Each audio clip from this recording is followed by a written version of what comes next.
Hey guys, welcome back to my channel. और आज हम करने वाले हैं गो क्लासेस के कंप्यूटर ऑर्गेनाइजेशन का टॉपिक टेस्ट 3 का कंप्लीट एनालिसिस, जो कि था कैच मेमोरी पे। और इसके बाद मैं आपको बताऊंगा दो इम्पोर्टेंट पॉइंट जो कि कैच मेमोरी से ही रिलेटेड है, जो कि आपको बहुत काम आएगा किसी भी टेस्ट या मेन एग्जाम के दिन भी। तो चलिए देखते हैं मेरे कितने मार्क्स बने, कितने गलत हुए, कितने सही हुए, आपको मैं सब बताता। तो इसमें टोटल 25 लोगों ने अटेम्प्ट किया था और हाईएस्ट उस टाइम मार्क्स 23 था। मेरे आए हैं 24, जो कि अब हाईएस्ट हो गया है। तो अब देखते हैं इसका एनालिसिस। मेरे 14 आउट ऑफ 15 करेक्ट हुए थे। एक इनकरेक्ट हुआ था जो कि 1 मार्क्स का था, और वो बहुत ही अच्छा पॉइंट था उसमें। शायद मुझे मिसकॉन्सेप्शन ही था उसको लेके। और अब मैं जब उसका एग्जाम्पल देखा तब मुझे समझ में आ गया कि हाँ, ये भी पॉसिबल होता है। मैं आपको दोनों पॉइंट बताऊंगा, 2 पॉइंट बताऊंगा, तो उसमें से एक पॉइंट यही रहेगा, बहुत इंपॉर्टेंट पॉइंट। तो मेरे ओवरऑल 24 मार्क्स बने, एक भी नेगेटिव नहीं हुआ। वो भी जो गलत हुआ था 1 मार्क्स का ही था, इसलिए ओवरऑल 24 मार्क्स बने इस पेपर में, जो कि काफ़ी सही था। बाकी क्वेश्चन भी A1 थे। बहुत सारे क्वेश्चन को मैं नोट भी जरूर करूंगा अपने शॉर्ट नोट में, ताकि जब दोबारा मैं फुल लेंथ देने जाऊंगा तो एक बार इन क्वेश्चंस को मैं फिर से सॉल्व जरूर करूंगा, जो कि मुझे लगता है कि बहुत इंपॉर्टेंट है। यही था आज का हमारा गो क्लासेस के टॉपिक टेस्ट 3, जो कि था कैच मेमोरी पे, उसका कंप्लीट एनालिसिस, ओवरऑल मार्क्स 24। अब मैं आपको बताता हूँ आज के दो इम्पोर्टेंट पॉइंट, जिसे आप लोग जरूर नोट करिएगा। जानते होंगे तो बहुत अच्छी बात है, नहीं तो आप लोग नोट कर लीजिएगा। तो आज का हमारा पहला पॉइंट रहने वाला है कैच मिस से रिलेटेड। तो हमें पता है जैसा कि थ्री टाइप के कैच मिसेस होते हैं, जैसे compulsory Mrs, capacity Mrs and conflict Mrs. Compulsory Mrs क्या होते हैं? हमारे फर्स्ट रेफरेंस मिस, पहले रेफरेंस से जो मिस हो जाता है वो होता है हमारा कंपलसरी मिसेस। उसके बाद जो हमारा कैपेसिटी मिस होता है वो तब होता है when cache can not hold all blocks needed by the program. तो हमारे पास अगर ब्लॉक ज़्यादा है, हमारा कैच का साइज कम है, तो वहाँ पे कैपेसिटी मिस आता है। और थर्ड टाइप का मिस जो होता है कॉन्फ्लिक्ट मिसेस, ये कब आता है? When multiple data block compete for the same catch line. एक ही कैच लाइन के लिए ढेर सारे जब ब्लॉक्स compete करने लगे तो वहाँ पे हमारा कैपेसिटी कॉन्फ्लिक्ट मिस होता है। तो ये तीनों मिस को हम रिड्यूस कर सकते हैं, उसके तरह तरह के वेज हैं, जिनमें से मैं आपको ये बता रहा हूँ तीनों। पहला, कंपलसरी मिसेस को जो कम करने के लिए सबसे बेटर क्या है? हम कैच लाइन के साइज को बढ़ा दें, तो हमारा जो कंपलसरी मिस है वो रिड्यूस हो जाएगा।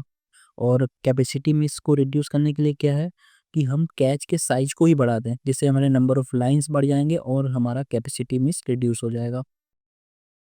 तो हमारा जो थर्ड टाइप का मिस है कॉन्फ्लिक्ट मिस, इसको रिड्यूस करने का सबसे बेस्ट तरीका है कि हम कैच के एसोसिएटिविटी को बढ़ा दें।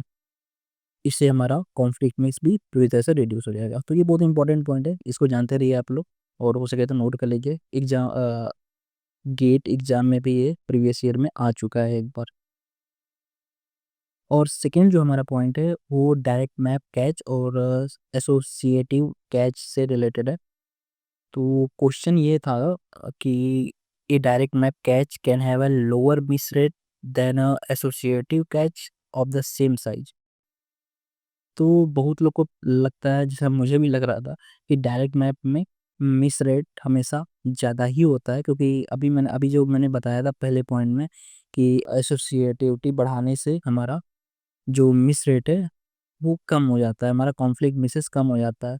बट ऐसा ज़रूरी नहीं है। आपको मैं एक दिखाता हूँ, गो क्लासेस का ही वो एग्जाम्पल मैं आपको दिखाता हूँ। जैसे ये देखिए, ये एग्जाम्पल में अगर हमारा मान लीजिए 4 कैच लाइन्स है और ये हमारा मेमोरी रेफरेंस ही है 4 कैच, और नॉर्मली हम मान के चल रहे हैं कि हमारा फुल्ली एसोसिएटिव कैच है। फुल्ली एसोसिएटिव में कहीं भी जा सकता हो। तो फर्स्ट 0 पहले लाइन में जाएगा, या किसी लाइन में डाल दीजिए, 1 2 3, 4 फिक्स हो जाएंगे। और इसने एक भी कहा है कि मोस्ट रिसेंटली यूज्ड हमारा पेज रिप्लेसमेंट पॉलिसी यूज होगा। और हमें ये भी पता है कि डायरेक्ट मैप कैच में कोई भी रिप्लेसमेंट पॉलिसी यूज नहीं होता है। वो बस उसके टैग को मैच करता है, मैच नहीं किया तो वहाँ से हटा देगा कॉन्फ्लिक्ट मिस करके।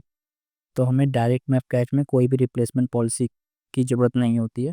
और एसोसिएटिव कैच वगैरह में हमको रिप्लेसमेंट पॉलिसी की ज़रूरत होती है पेजेस को रिप्लेस करने के लिए। तो यहाँ पे मान के चल रहे हैं कि हम मोस्ट रिसेंटली यूजर, तो 4 के 4 ब्लॉक ऑक्यूपाई हो गए 0 1 2 3 से। अब 4 आता है तो ये किसी ना किसी को रिप्लेस करेगा क्योंकि अब हमारे पास कैच लाइन्स है नहीं। तो हम यूज क्या कर रहे हैं, मोस्ट रिसेंटली यूज, तो ये थ्री नंबर 3 रेफरेंस को हटा देगा और वहाँ पे 4 आ जाएगा। फिर 3 जब आएगा तो फिर वो मोस्ट डेफिनेटली यानी कि 4 को हटा देगा, फिर 3 आएगा। ऐसे 4 3 होगा तो बार-बार हटाएगा, बढ़ाएगा, हटाएगा, बढ़ाएगा, तो इससे हमारे कैच मिस बहुत बढ़ जाएगा। वही अगर हम डायरेक्ट मैप की बात करें तो उसमें क्या है, हमारा कैच 0 पे 0 वाला 0 पे जाएगा, 1 वाला 1 पे, 2 वाला 2 पे, 3 वाला 3 पे जाएगा और जब 4 आएगा तो वो सीधा-सीधा ऊपर वाले पे ही चला जाएगा, 0 को हटाएगा। क्योंकि इसका जो हमारा लाइन नंबर है वो करेंगे तो वो 0 को मैच होगा, तो बस 0 को हटा देगा 4, फिर 3 4 3 4 जब भी आएँगे वो हिट ही होगा। तो इससे हमारा हिट रेट बहुत कम हो जाएगा। तो इससे हमारा जो डायरेक्ट मैप कैच है उसमें तो सब 3 4 आता जाएगा और हिट होता जाएगा, तो हमारा मिस रेट बहुत कम रहेगा। लेकिन वही फुल्ली एसोसिएटिव में क्या हो रहा है कि हर बार जब भी 3 और 4 आ रहा है वो मिस ही हो रहा है, तो हमारा इसमें मिस रेट बहुत बढ़ जाएगा। तो यहाँ पे हम यही देख रहे हैं कि डायरेक्ट मैप कैच का जो हमारा मिस रेट है वो कम है और बल्कि एसोसिएटिव वाले का ज़्यादा है, तो ये भी पॉसिबल होता है। तो बहुत अच्छा क्वेश्चन था, आप लोग भी ज़रूर जानिएगा इसको, नोट करना हो नोट कर लीजिएगा, बहुत अच्छा पॉइंट था। तो कल हम भरेंगे गेट 2026 का फॉर्म और आप लोग को भी दिखाएंगे कैसे फॉर्म भरा जाता है। चलिए हम मिलेंगे अब नेक्स्ट वीडियो में, तब तक के लिए keep studying and keep improving.